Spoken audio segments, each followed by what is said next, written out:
All right, let's get right into it. We're going to be talking about something that's literally flowing right under our feet in America's heartland. It's this invisible danger, a story that's all about our water, our food, and a threat that's been quietly building up for decades. So it really boils down to this one question, right? What's actually hiding in the water that millions of people, in places like Iowa and Nebraska depend on every single day? And well, the answer is, it's getting a lot more concerning. So look at this number, 20 milligrams per liter. I know, on its own, it probably means nothing to you. But when you're talking about safe drinking water, yeah, that number is a huge red flag. And here's why that's a red flag. The federal safe limit for nitrate, it's 10 milligrams per liter. So 20 is double that limit. And this isn't some old data. Just this past spring, some rivers in Iowa were hitting those kinds of numbers, more than double the safe limit. The big takeaway here is that this isn't some far-off theoretical problem. Nope, it's happening right now. So you gotta ask, how did we even get here? Well, it all starts with this invisible thread in the water. It's a chemical that's kind of a double-edged sword. We need it for life, but too much of it can be a real poison. And that chemical is nitrate. The tricky thing about it, you can't see it, you can't smell it, and you can't taste it. That's what makes it so dangerous. It comes from stuff like fertilizer and animal manure, and it dissolves in water so easily. Think about sugar stirring into your coffee. It just disappears, and then it travels straight into our rivers and, you guessed it, our groundwater. Okay, so where's all this nitrate coming from? Well, especially in big farming states like Iowa and Nebraska, the science is pretty much settled. The lion's share of it comes from agriculture. We're talking about the synthetic fertilizers used on millions of acres of corn and soy, and also all the manure from massive livestock operations. Yeah, there are other sources, but farming is really the main driver here. Here's the simple way to picture it. Just think of the farmland as a giant coffee filter. Farmers add fertilizer and manure, that's like the coffee grounds, to help the crops grow. But then, when it rains, the water just washes right through the soil, picking up any of that leftover stuff the plants didn't use. And where does it go? Straight down into our water supply. And look, this is not something that just popped up overnight. Not at all. We have data going back decades that shows this really troubling trend. And when you look at the numbers, well, they don't lie.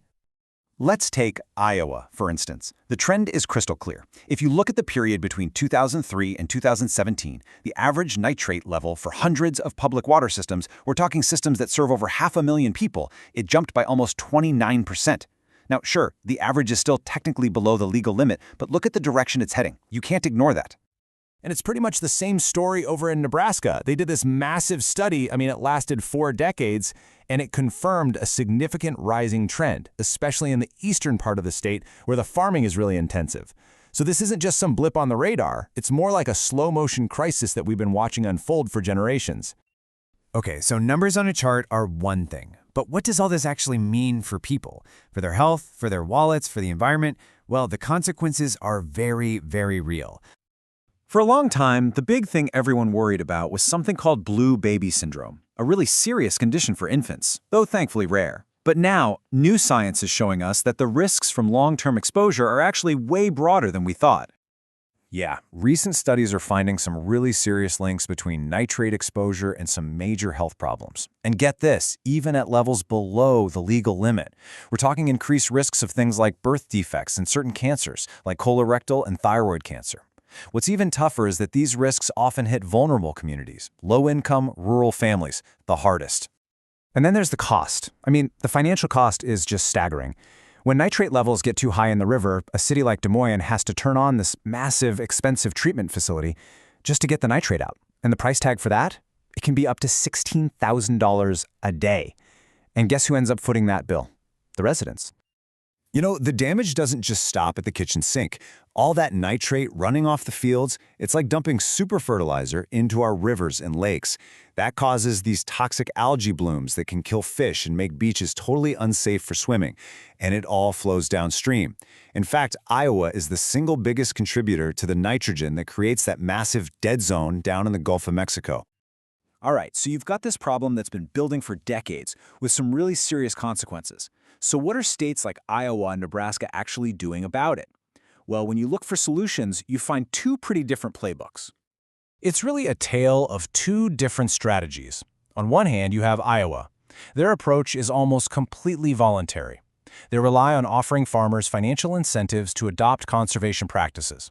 Then you have Nebraska, which is a bit more regulatory. They have these local districts that actually have the power to force farmers to get training and can even restrict how and when they use fertilizer. But no matter which state you're in, the actual solutions on the farm look pretty similar. We're talking about things like planting cover crops, like rye or oats, after the main harvest to basically soak up any leftover nitrogen like a sponge, or building wetlands and buffer strips that act as natural filters before water gets into a stream. These are all proven, science-backed ideas that can make a huge difference. And we are seeing some real progress. I mean, take a look at this jump in Iowa. In just 6 years, the amount of land with cover crops more than doubled. That's now about 17% of their corn and soybean fields. It really shows that a lot of farmers are stepping up and trying to do the right thing. The effort is definitely there. But, and this is the big but, that leads us to the final, really tough question. We're seeing more conservation on the ground than ever, which is great. But at the same time, in a lot of places, the nitrate levels in the water are still getting worse. So it leaves us with this difficult thing to think about. Are the solutions we're trying today moving fast enough to fix a problem that took decades to create?